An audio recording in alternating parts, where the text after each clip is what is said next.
she has a day off, but I am going to record as I have been. That way, anybody who wants to will continue to learn that way. And it's been a long while since we stopped our class. So I think it's worth taking a couple minutes just to remind us kind of where we are.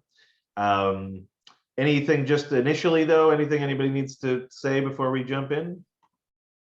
Nope. Okay, good. So as always, right, we'll just kind of move through the Siddur and we'll stop along the way and all that. But so here, hopefully you can see in front of the screen, I'm going to use for right now, sorry, I just want to see if I can move this thing to the bottom. Okay, better.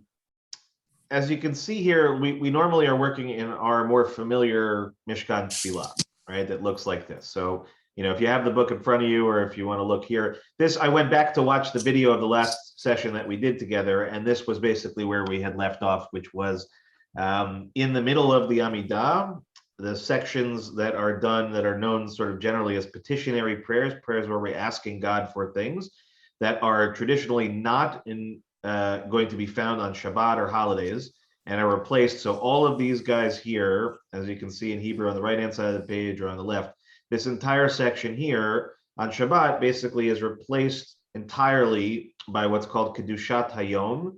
Kedushat Hayom literally means the sanctification of the day. So it's the prayers like Vishamru, for example, right? Like a prayer that is celebrating Shabbat and all the things that are about Shabbat. And then if it's a holiday, we'll add in certain things that relate to that holiday. And so on Yom Kippur, Rosh Hashanah, it becomes a much longer prayer with much more involved in it, et cetera. But basically this section here, which we normally don't encounter in our community because we don't generally daven on a regular weekday, are really very important prayers that I had to memorize as of third grade, if I remember correctly, being tested on this, third grade, fourth grade. And, at this point, I can still do, 90% of it from memory, just from that year of learning them over and over again. But they cover a wide range of particular kinds of prayers. So I want to just shift over to our other website that we use, right, called Sefaria, which has our Ashkenaz, Siddur Ashkenaz, our sort of traditional mode. So here, if, for example, let's just close this up for a second, right? It breaks it down: weekday, Shabbat, festivals, specific brachot for different situations, different versions of the Kaddish, right? And with each one of these drop downs, then you get into greater detail. So for us, we're studying right now. We began with the weekday Ma'ariv service, the evening service, and now we've been working our way through the weekday Shacharit service. And the Shacharit service, as we've already gone through, is made up of a series of preparatory prayers that are called in Hebrew Birkot HaShachar. Then we have a section of psalms and other prayers that sort of get us in the mode of basically praising God. Pzukei de Zimra is really about praising God. We have the Shema and its associated blessings, and then we are now in the Amidah itself. Okay, and within the Amidah, we're broken up, right? What's known as sometimes as the Shmona Esrei, right? As the 18 benedictions, 18 different prayers that are all part of the Amidah. When in reality, actually, it's 19, but still known as sort of that. Is broken up really into sort of three chunks, three sections. So as you can see, it's better delineated here in our existing prayer book. Let me see if I can zoom in a little bit more, where the first three are sort of grouped together, and then the last four are grouped together. And then this section here is the section that kind of stands off on its own, because as I said, these sections and these sections will remain the same on Shabbat, but this section here will disappear and be replaced by something called Kedushat Hayom, which we'll get to, okay? But if we're looking, just as a reminder, right, all of these different parts, so we have blessings that remind us of the patriarchs, and in our case, the matriarchs, okay? And as a reminder that when we're bouncing back and forth between a more traditional Siddur and a more modern, progressive, reform Siddur, certain things will change, one of which is the mention of the Imahot along with the Avot, the matriarchs along with the patriarchs. So in this section, again, if we were to open the traditional prayer, you will see only Abraham, Yitzchak, Yaakov. You won't see any mention of the matriarchs at all. And even in the case of, for example, the conservative movement, even to this day, if I'm not mistaken, with the newest version of their Siddur, the default, I believe, is still to have it just with the patriarchs, but to include the matriarchs as well for those who choose. Siddur Sim Shalom, which I have around here somewhere, which was the conservative movement's Siddur for basically my entire life growing up, really only added the matriarchs after a fairly significant push from within the rabbinate, within the conservative movement.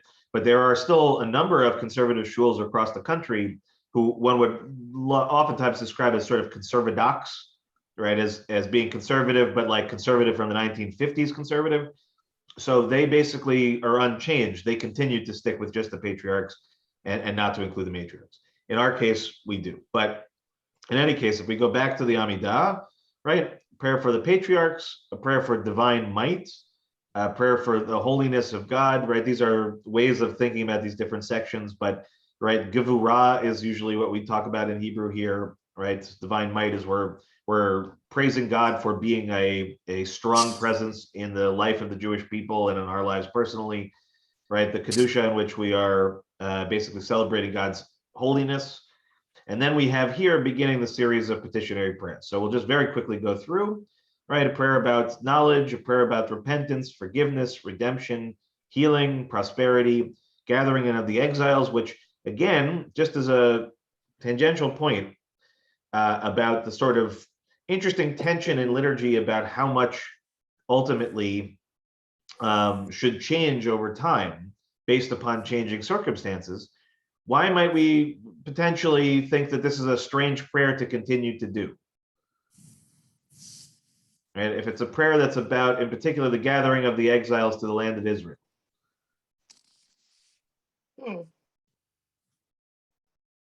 They haven't returned to Israel. Okay, well, okay, no, so good. So Philip gives us the answer to the question, but the real question is, right, why, what that prayer really is about is a restoration of the people of Israel, the Jewish people to the land of Israel.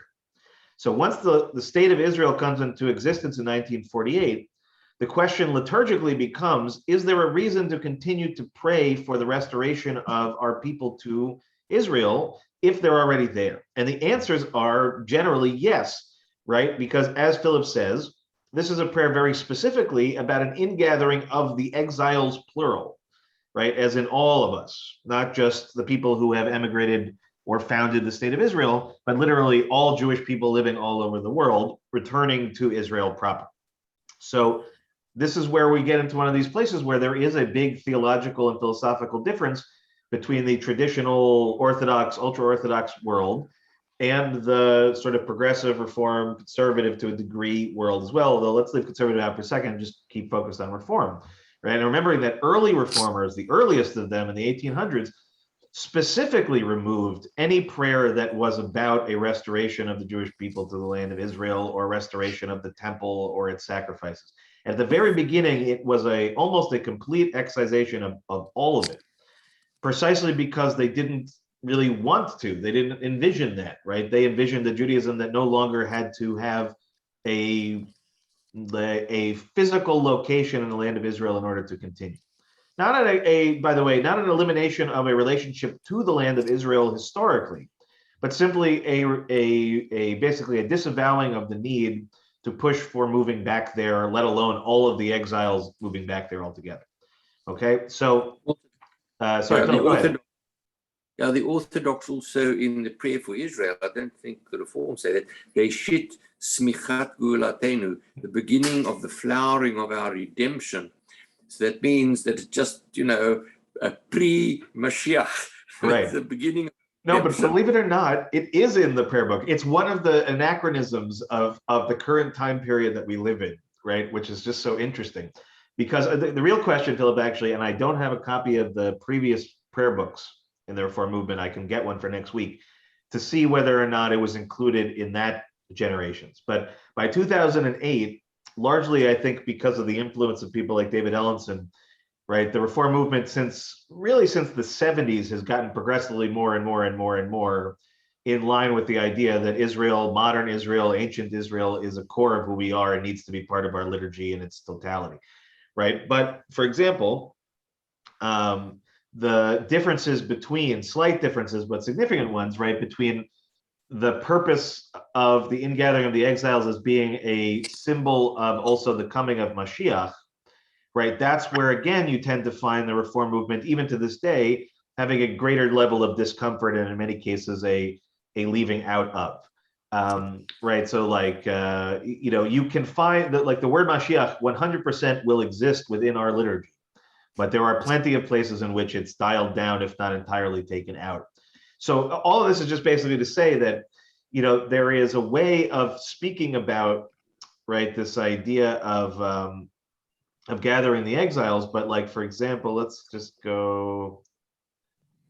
I just want to see what we do for ours. Give me 1 second, get a better sense.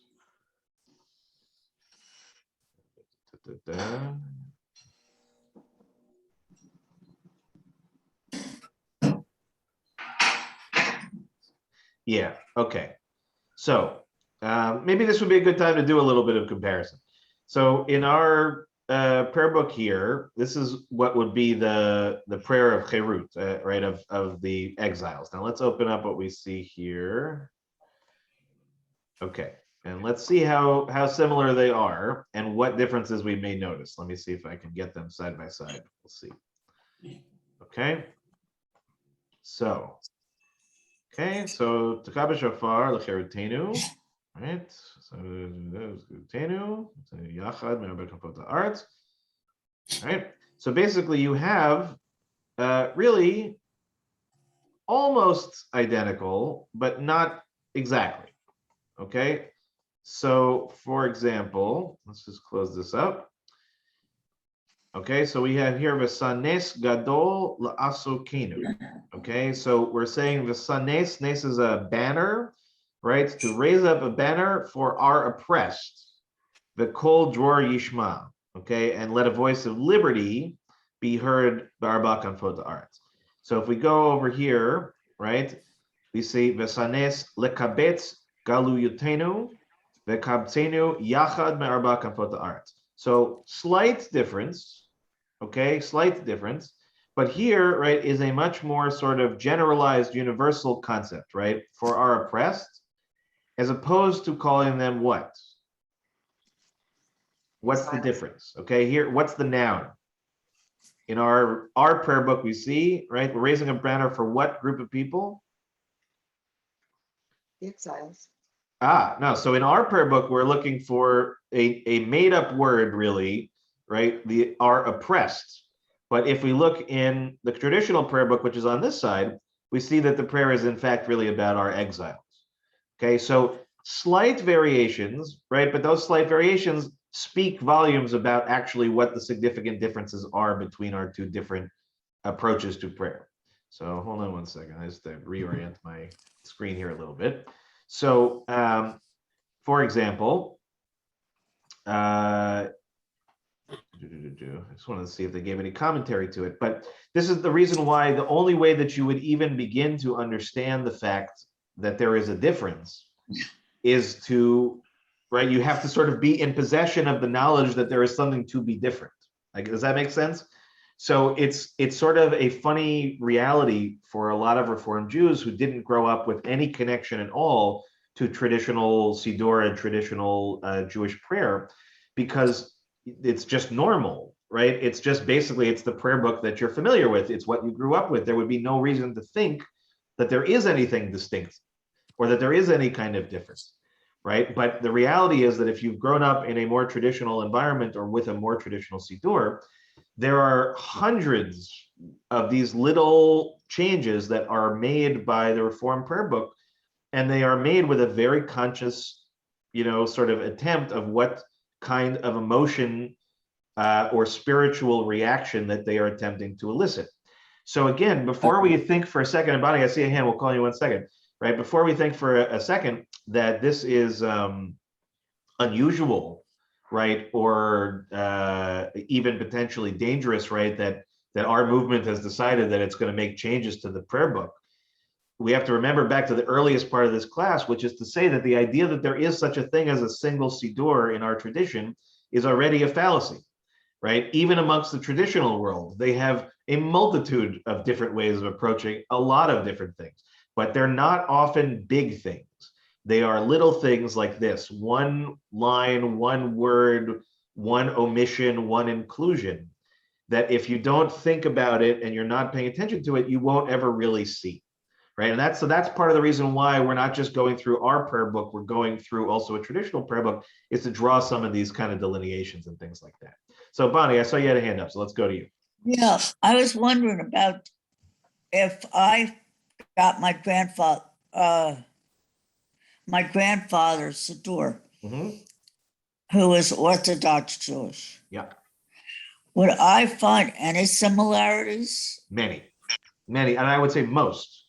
The difference is, however, like, in order for you to know, Bonnie, right? Because a really traditional Siddur may not have any English in it at all, right? It may just be a Hebrew Siddur and that's it, which, depending on, right, again, your father's age, most likely that's the case.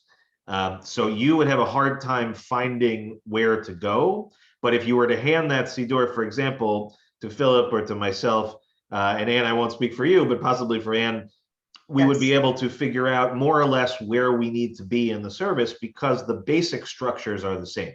So it's a really excellent question. And to sort of hammer home the point, we'll go just back to our list here, right? Is that if we break down, for example, the morning service, I'll just sort of check off and tell you what's the same, at least as a unit, and the same order.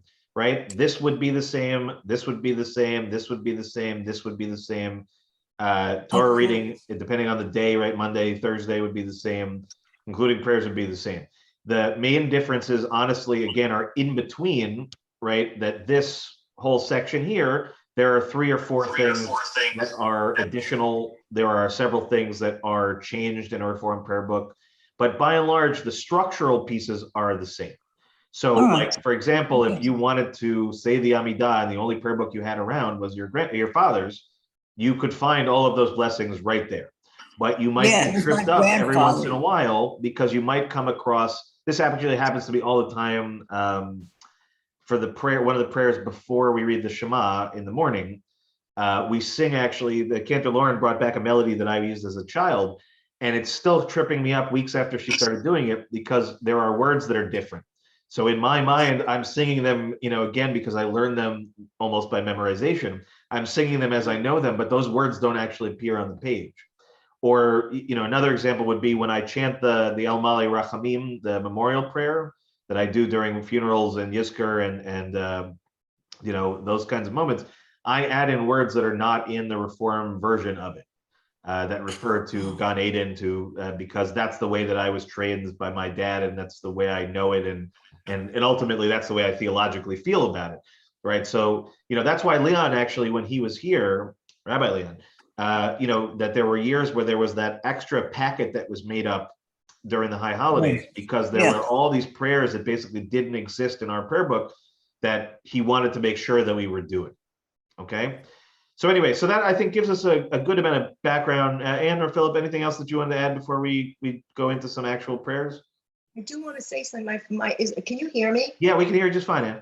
I thought you couldn't hear me. So, a lot of what you're saying about the exiles versus the oppressed, I remember when Leon was very involved in rewriting the current Siddur. Right. And, I think a lot of the changes that occurred as a result of contemporary times. I remember, and yes, I grew up in an Orthodox synagogue.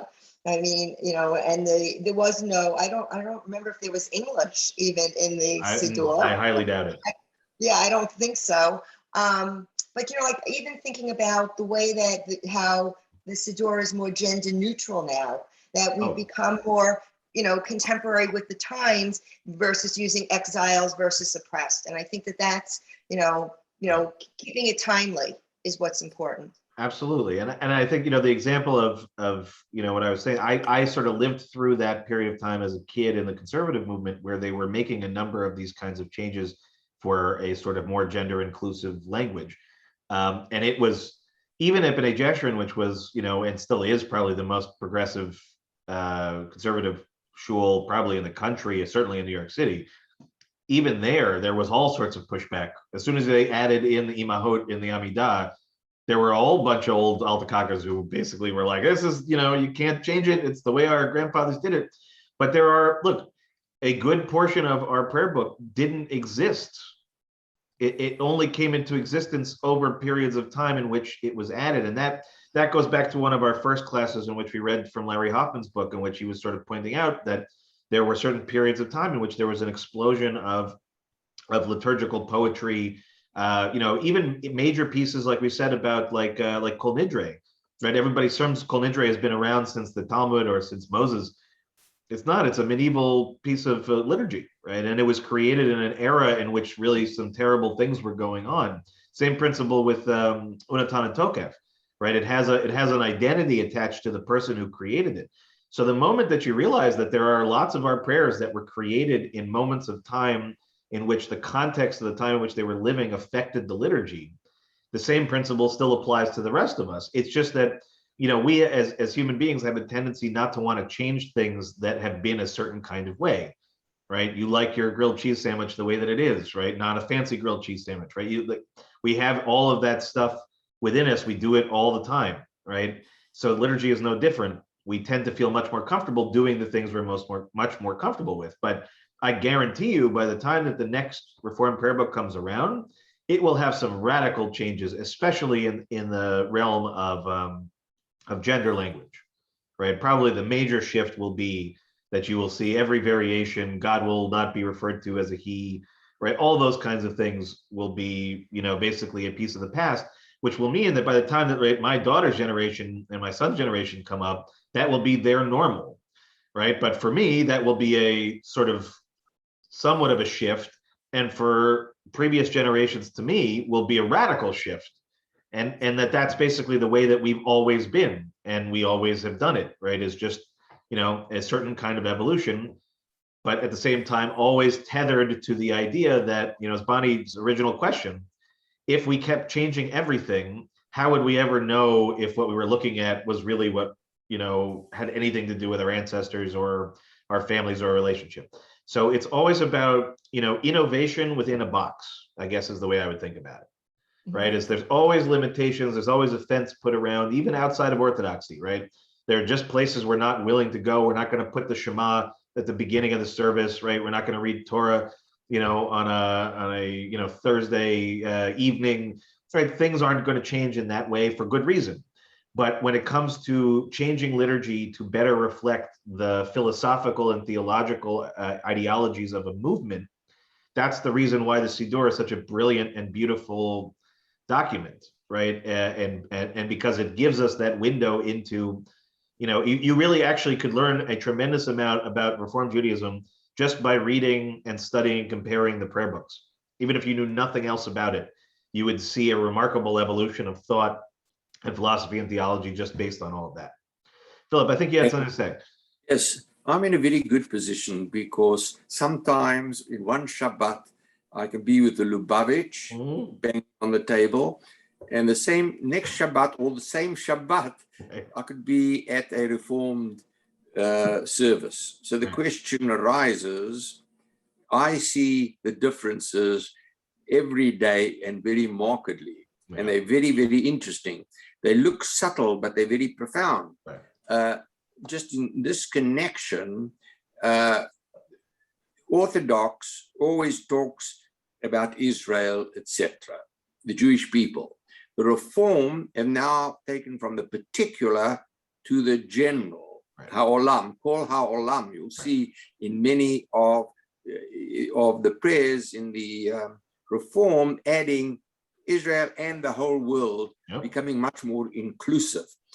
And, there's a phrase which the Rabbi Dan has often mentioned, Kol Yisrael arevim ze bazeh, all of Israel is responsible one for the other. Even that has been changed now in progressive Orthodox to say Kol ha'olam arevim ze, the whole world is responsible one for the other. And COVID has actually brought that out very much. So you can't just worry about the Jews being immunized, because we get infected from other people in other countries. So it has to be from the particular, maintaining our particular identity, but going out to the world. And Rabbi Sachs, whose yahrzeit is coming up. Yeah. Of course, this was his very big point as an modern Orthodox rabbi. So, it all melds together. Right. The Reform is not that far away from the Orthodox. So, and that's all because the basic principles are the same, and it's just advancing it in modern terms, some basic Jewish and theological concepts. That's why I feel at home everywhere. Wherever I go, I'm at home.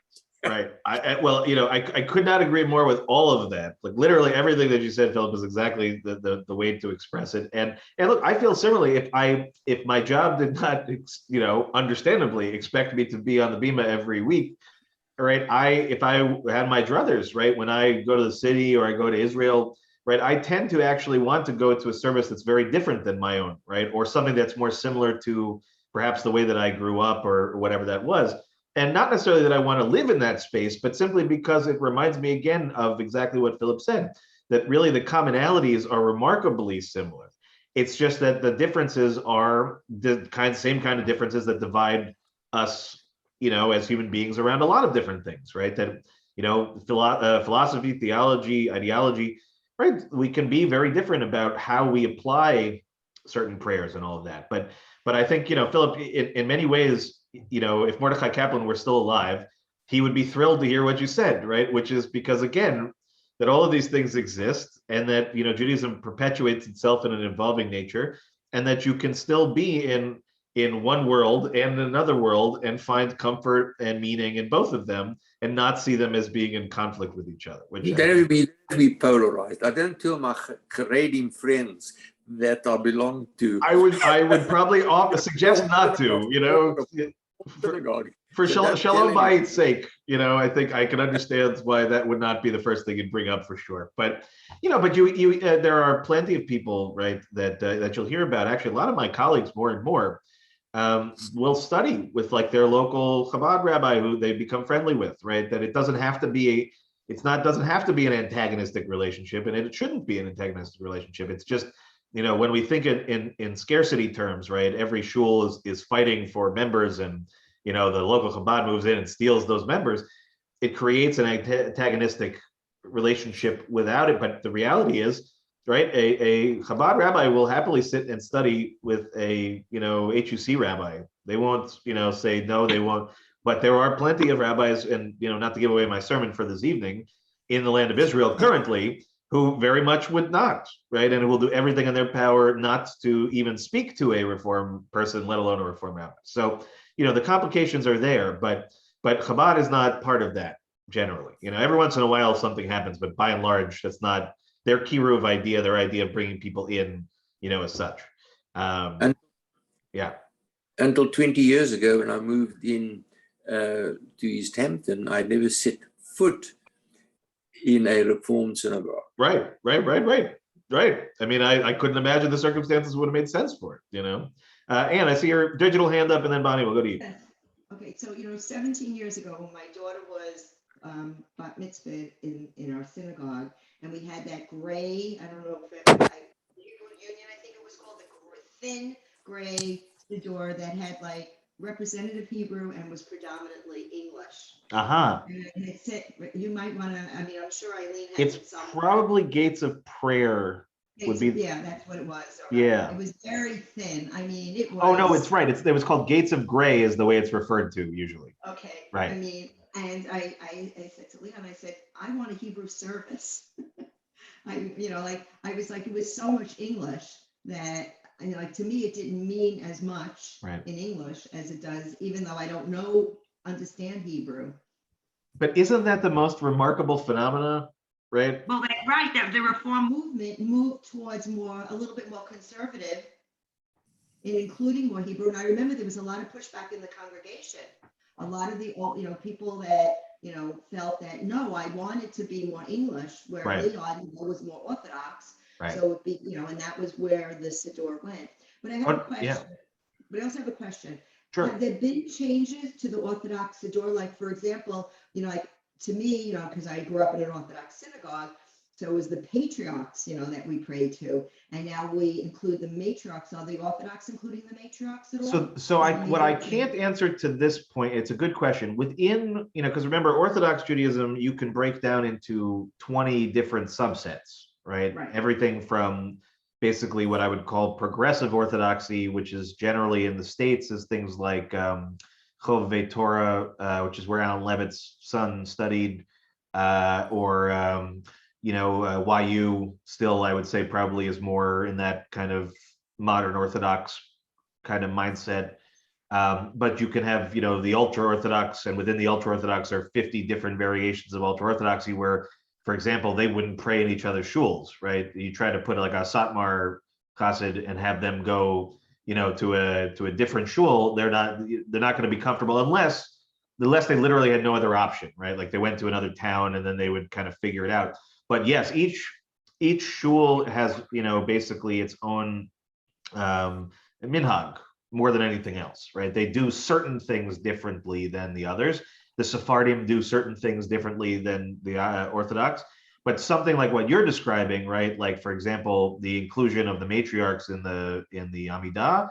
It's been so long. I don't know. Like, for example, if you went to KJ in the city, I doubt that you would see that. And I would be very sort of doubtful. But at the same time, if you were in Israel and you went to, I always forget about Shir HaMa'alot. There's like two of them that have almost identical names that are both progressive modern Orthodox shuls. So they've started to allow for women to participate in leading some parts of the service. They still have a mechitza, but they replaced the mechitza basically with like a see-through divider. So whether that makes any sense or not, Bonnie, just so you know, mechitza is in an Orthodox shul, right, is dividing men and women. Yeah. Right. So like there are changes taking place and there are iterations of, but like most of the modern Orthodox world at this point is either going to use the Schottenstein art scroll Siddur or the Koren Sachs Siddur, one of the two of those. Every once in a while, you'll get one that has a shul that has its own Siddur of some sort or the other. In Israel, you'll generally only see them in Hebrew. Even in the progressive shuls, they just have Hebrew. But most of the changes, Anne, are really actually more about minhag than they are about halacha, right? So the same principle applies where like the same structure of the service will likely be there, the same patterns of Torah reading and holiday inclusion and things like that.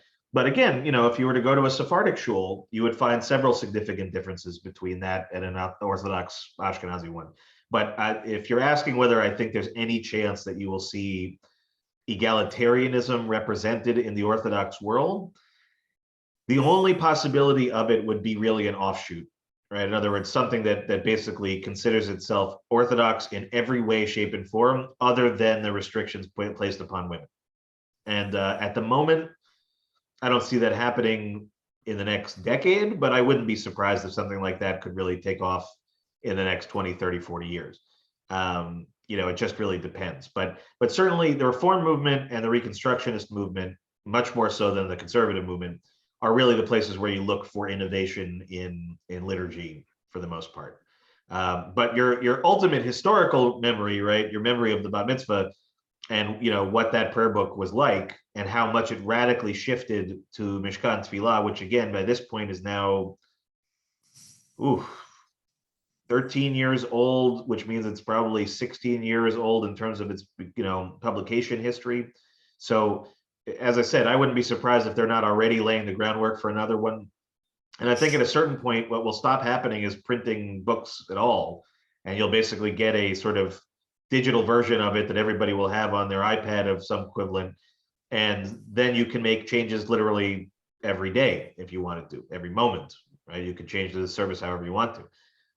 It really just depends. But I would say, again, just venturing a guess, we are probably the most traditional davening Reform shul in the country, if not the most, then within a very small minority. Like I don't know a single one that does a repetition of the Amida, for example. I don't know a single one that does as much Hebrew as we do regularly. It's just it's harder to find. But increasingly, like with my generation of rabbis, there's more and more of them because they like the Hebrew, right? They appreciate the Hebrew. But think about our when you did your Haftarah, right? Or somebody did a Haftarah at their bar mitzvah or bat mitzvah. my generation, chances are they had absolutely no idea what they were actually saying. They just learned the Hebrew and they sang it, but in terms of actually understanding the Hebrew itself. But I agree with you, Ann, is like for me, reading English during the service doesn't move me. For whatever reason, Yeah. the Hebrew is what does it, and the Hebrew combined with a melody really is what does it. All right, good, excellent. So let's do a little bit of work, and we'll see if we can just close out our sort of study of the Amidah. So a reminder again that we'd finished the petitionary prayers. This is again is weekday Amidah, right? Not Shabbat Amidah. And then we get into this last section here, which is really 3+1. Try to think of these three prayers really as being a unit, and the last piece as being something apart from, but also sort of the same. So, okay, what is the Avodah prayer? This is what's known, right? The first word ritzei is sometimes the way that it's generally known by, but it's a prayer of Avodah. Avodah is the Hebrew word that is used in a praying capacity for service, right, as worship. Okay, so Avodah is really about us doing whatever it is that we are doing, and we are hoping very much, right? And I remember I told you guys that if you're looking to try to figure out like what is the blessing about, it's really about, in this case, a few different things, okay? But Ritzei Adonai, right? Find favor, Adonai, our God, with your people Israel, and accept their prayers in love, okay? So again, if we were to go back to our traditional piece here in the List of Amidah, okay, we are all the way sort of right back here. Here again is something of the difference, okay? So if we're looking at the Ritzei prayer here and in this context, what is it really saying it's all about?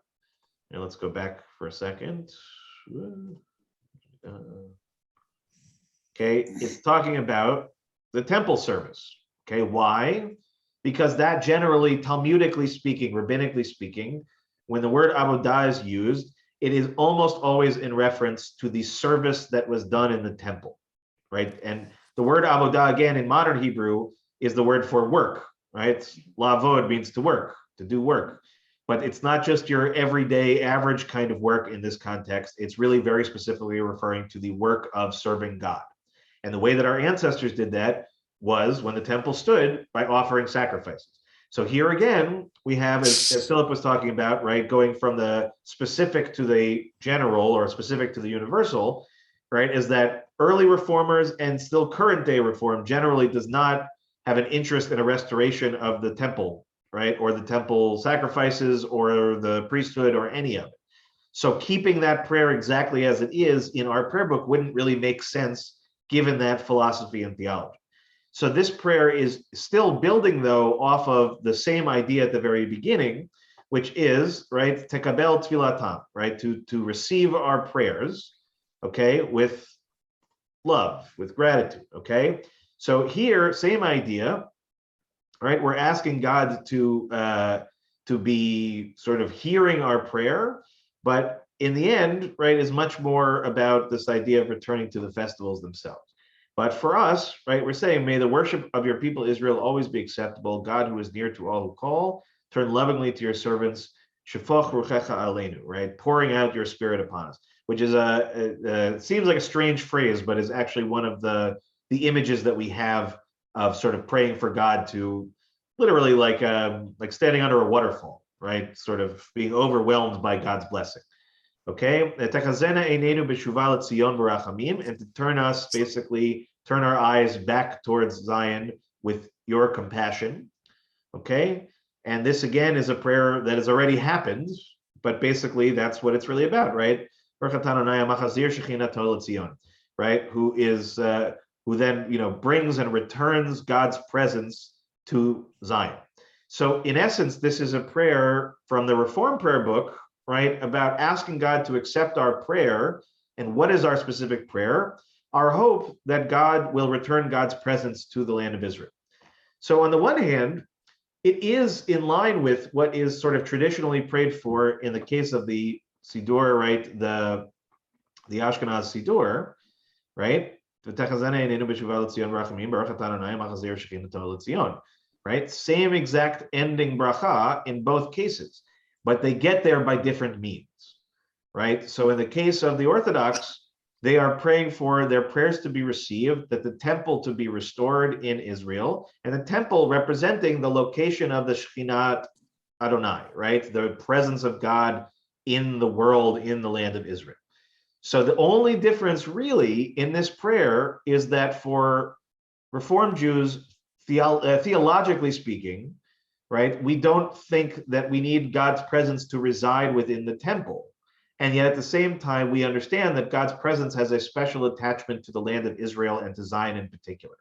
So we still pray for a return of God's presence to the land of Israel, but not in the vestiges of the past, right? In the version of the past as it was contained within the temple and officiated by the priesthood, and where service was offered up as sacrifice.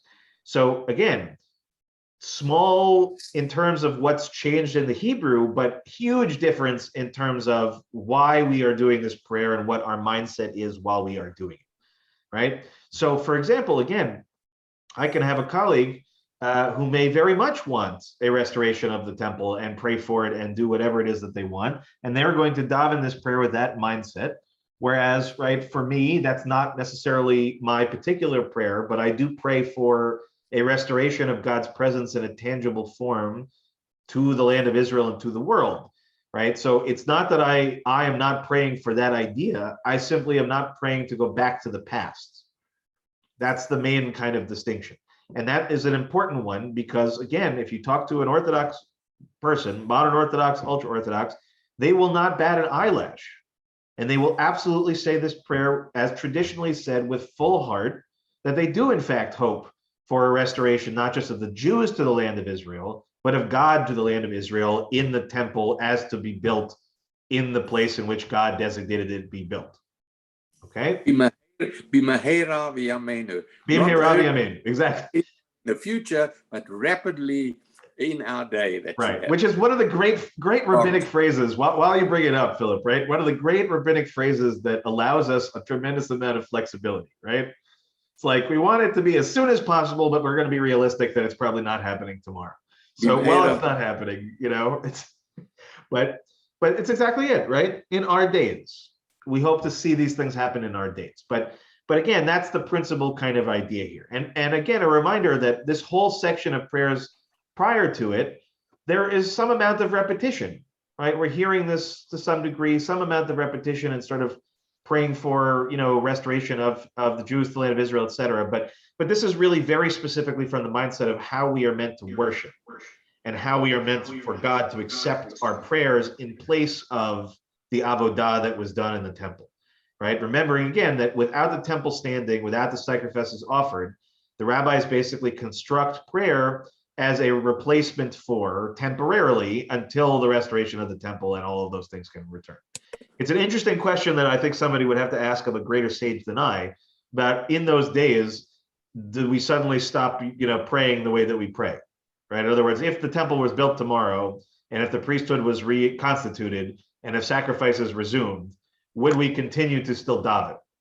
That's a question. Maybe Philip, if you run into Label, ask him. I'd be curious to know what he says. A lot of ifs over there. I'm sure. Right. So just to point out again, right, some of our prayers, depending on the time of year, are affected by a particular chag or festival or something that's going on. This happens to be one of those prayers. And part of the logic is that, again, while we're celebrating a chag, right, in this case, Pesach, Sukkot, or in what is really a monthly chag of Rosh Chodesh, right, the celebration of the new month, that we're asking God for a little bit extra, right, or putting a little bit of extra emphasis to say that during this particularly special time, we really hope that you will remember us. And this is, again, Zochrenu Adonai Eloheinu bo l'tova, u'tenu bo l'vracha, v'osheinu lo l'chaim, right? That should sound somewhat familiar because we do it again on the high holidays. We do it for each of our holidays. And its main idea is, right, that we're hoping that, right, and also berachamim, right, l'chein l'chesed u'lerachamim, l'tova, l'chaim, l'shalom, right? All of these are ideas that we're not just telling God to remember us. We're asking God to remember us with compassion, right? With chesed, with grace, right? With chaim is grace, with chesed, with loving kindness, with life, with peace, right? On this particular day, and we include that in between the beginning opening phrases here, and then before we offer the final prayer at the bottom. Okay, does everybody have a good grasp of what this prayer is about? Mhm. Okay, good. All right, so let's see. We have 10 minutes, so I think we should probably get through the next. Okay, so this is a very important prayer. Okay, if I asked you how to say in Hebrew, if you were saying thank you to somebody, how would you say thank you? Philip or Ann, how would you say thank you in Hebrew? Toda. Toda. Excellent. Okay, so toda, lehodot, okay, modim, these are all the same root. Okay, they're all basically, this is a prayer of thanks.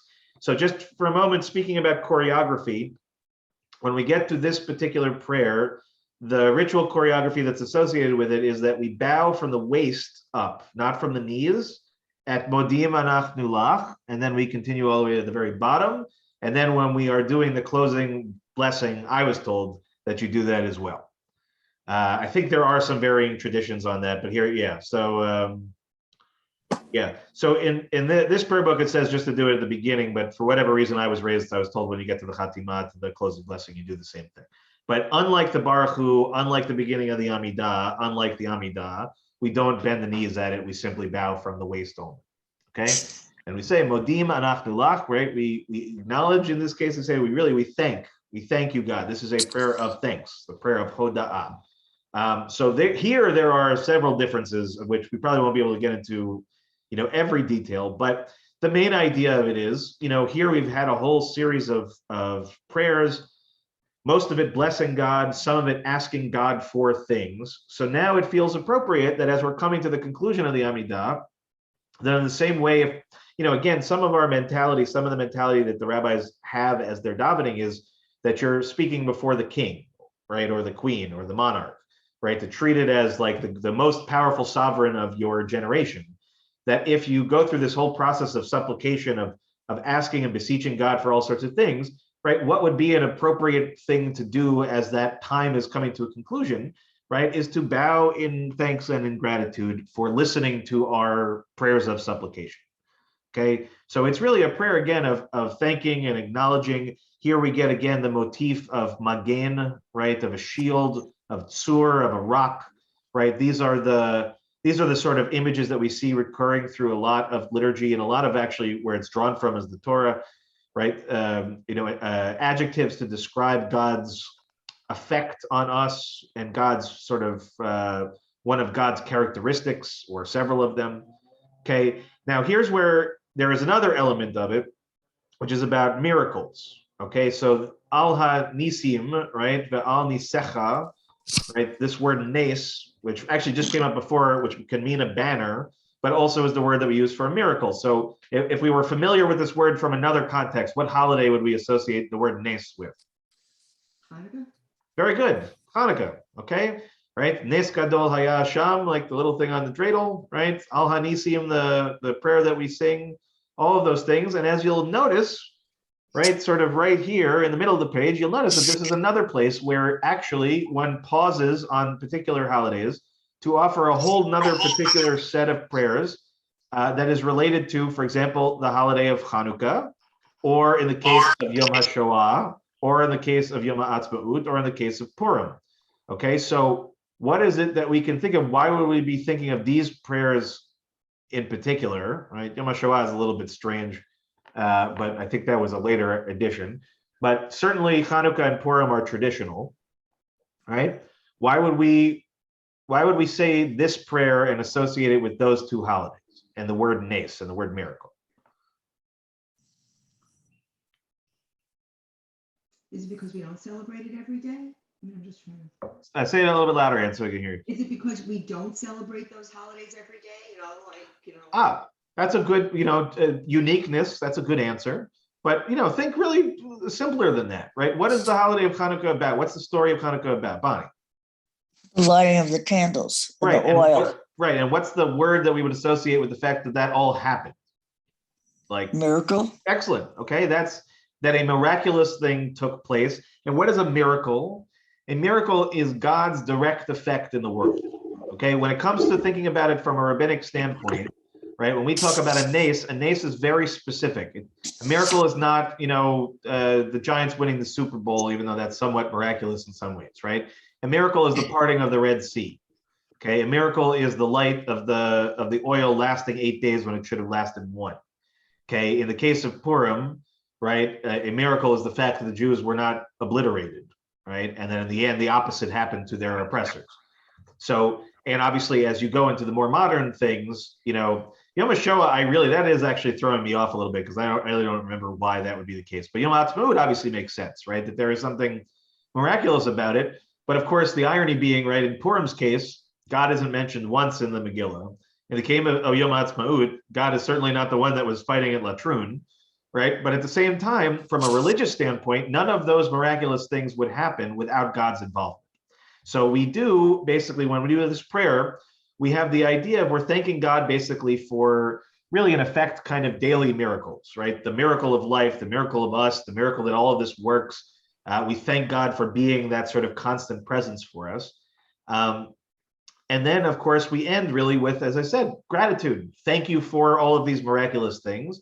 And then, as I said, there is one other additional piece, which is between Rosh Hashanah and Yom Kippur, V'chotev l'chaim tovim kol b'nei v'ritecha, right? That all of God's creation should be written in the book of life, right? Because as we're saying thank you, we're also, sort of preemptively saying, just when you keep us in mind, God, when we're deciding, who lives and who dies, just keep us in mind and put us in the good book, not in the other one, right? And at the end of the day, Baruch atah Adonai hatov shimcha ulecha na'eh lehodot.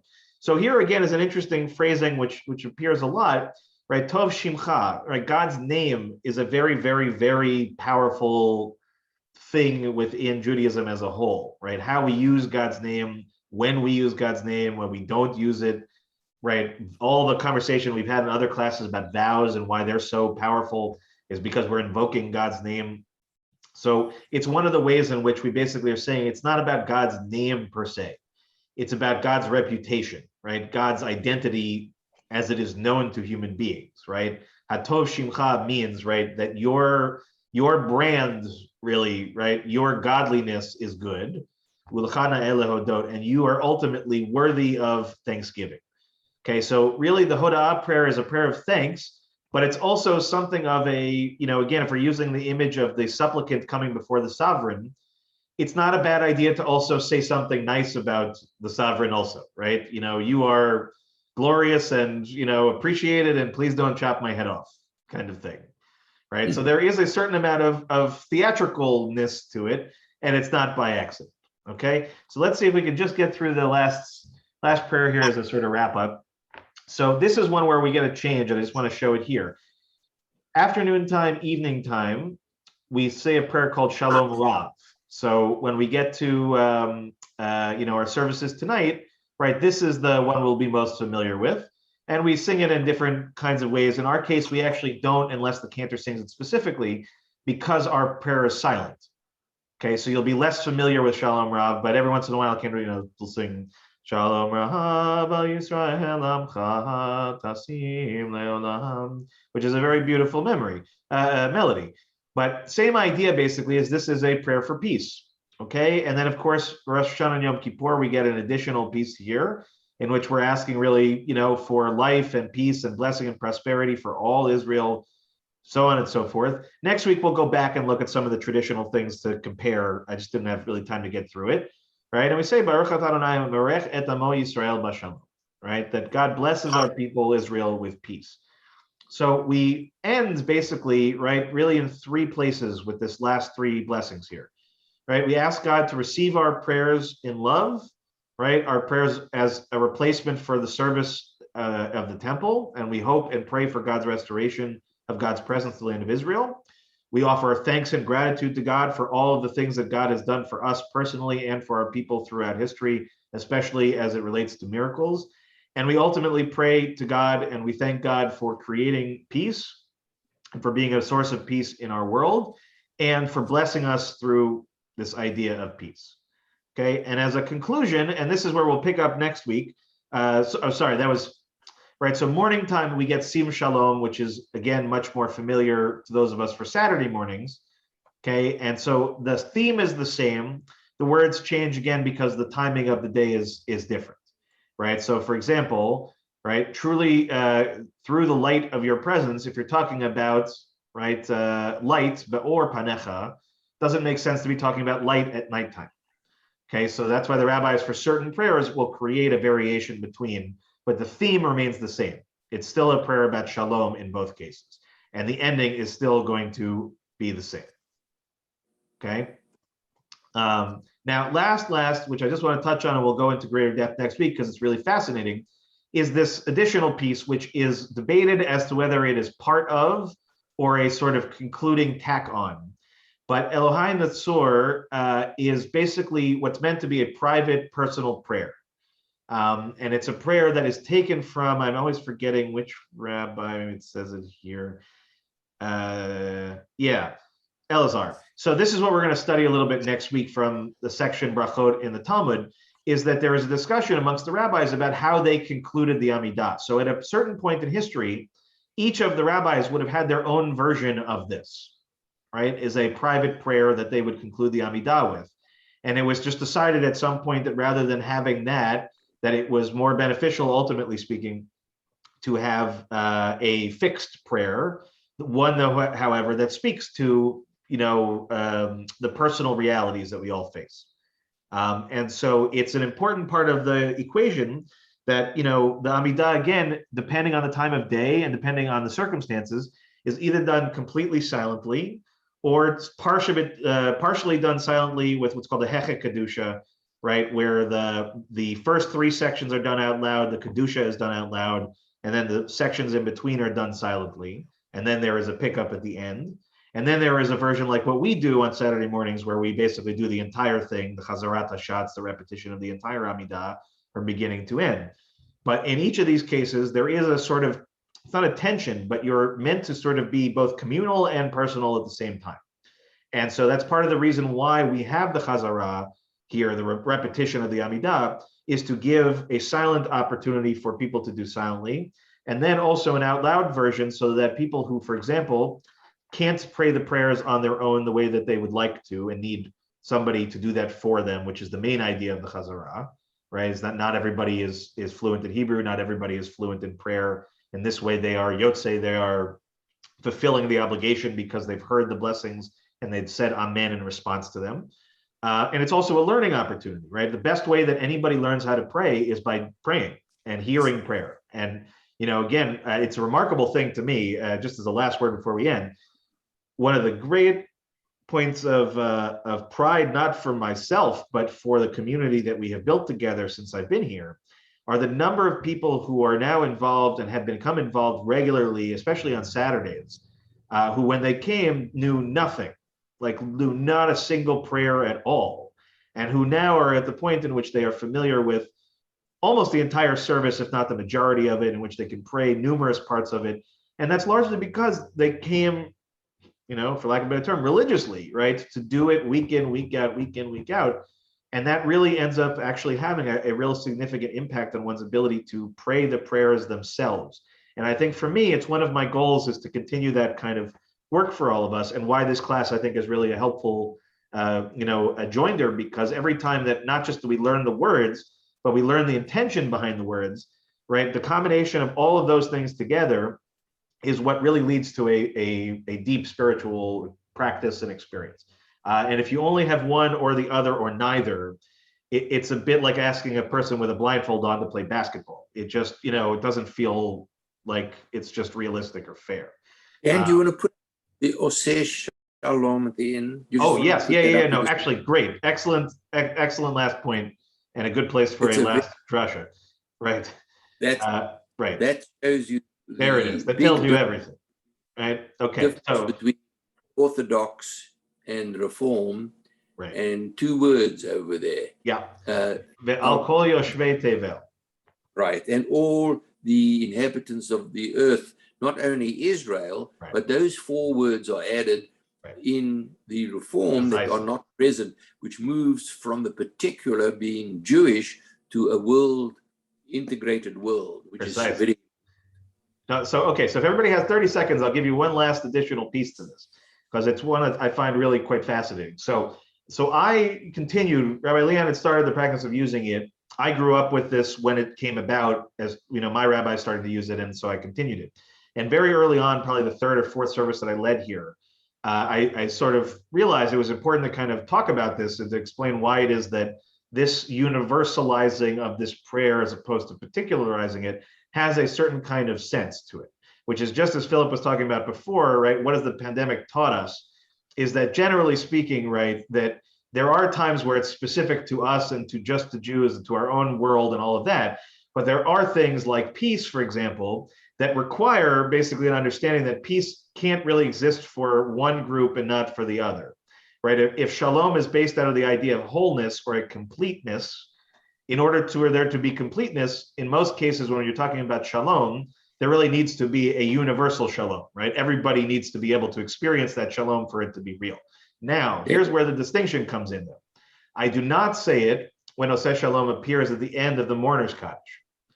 So why do I not say it there?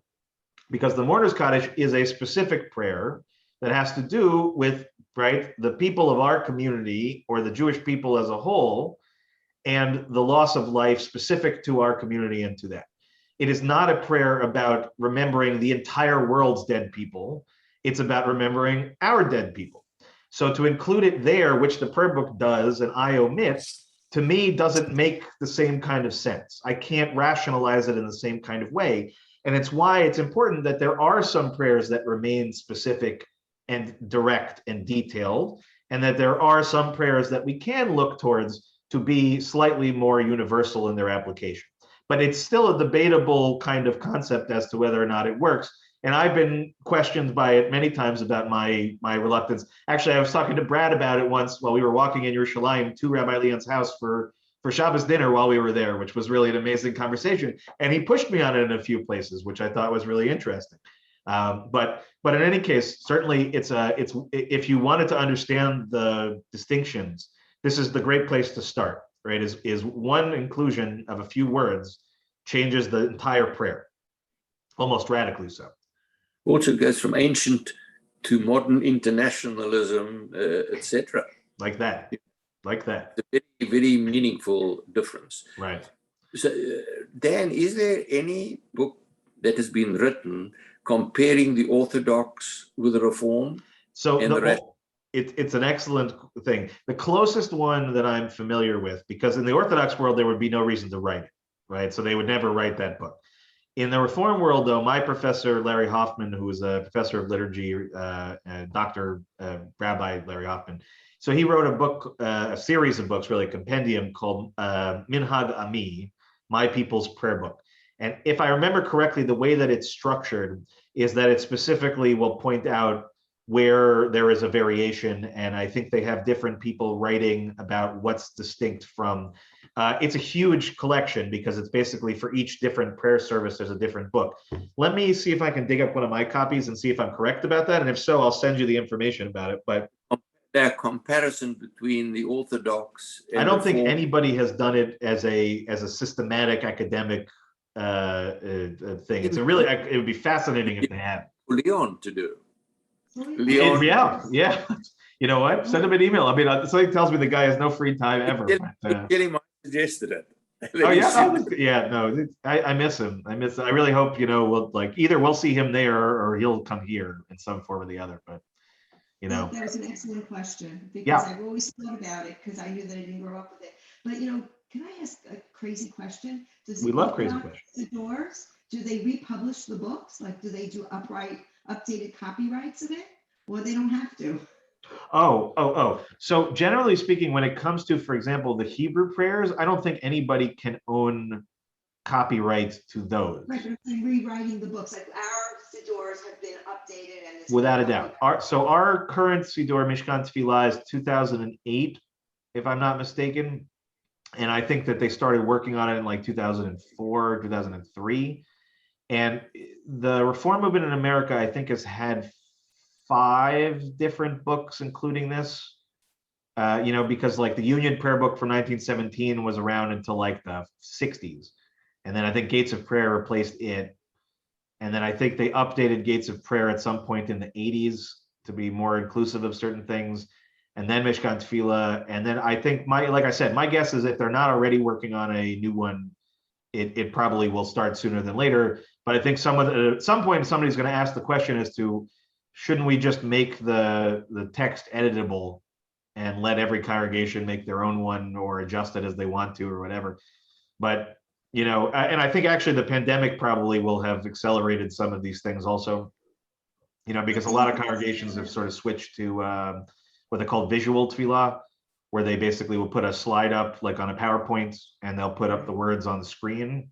Like the place that I worked at before I came out here, that's 7 years ago already, was starting to do this, where they had 2 big screens behind, kind of like at a mega church, and they basically project like a pretty picture and then put the words over that. For me, that's not my cup of tea. So Messianic Jewish. No, and look, they have their logic is that people then will be able to look forward instead of looking down at their book. But to me, I don't understand. That's not a value for me. The Orthodox never would have to republish. No, so but the Orthodox, for example, where copyright stuff comes in or where printing comes in, tends to be around actually translation and commentary. So like, for example, if you buy the Koren Sachs Siddur, the reason it's called the Koren Sachs Siddur is that Koren is the publishing house in Israel. They own the typeface for the Hebrew, like they made their own font, which in my opinion is the best there is. So like they own that and that's proprietary. And then the commentary that goes along with it is all Jonathan Sachs, Zichrono Levarcha. So all of his stuff is then copyrighted. And the same principle with the Art Scroll stuff is that I think Art Scroll creates its own commentary. I think most of it is drawn from a couple of people in particular. But the Hebrew itself, generally, I don't think anybody can own that, because those prayers were created long before anybody could conceive of copyright. So unless somebody wants to send Siddur Gaon a couple of checks in gratitude, or his descendants for creating the first Avram, sorry, Rab Amram, Amram Gaon sending that kind of stuff, royalties. I don't think that's gonna happen. But anyway, guys, I gotta run, but it's a great beginning. And if anybody, yes, and actually, if you go to our YouTube channel and look under playlists, you'll see that all the previous ones should be there from 1 to 10, I think. So, it's a lot of hours, but you are welcome to go back and watch any of them if you'd like, and we're really happy to have you with us. My attendance may be a little erratic for the next few weeks. I understand. Meetings, etc. So I understand completely. Don't worry. And like I said, I'll keep recording them and put up the recording, so anything you miss. That's good. All right. Thank you. Good job, everybody. Bye. Bye. Bye.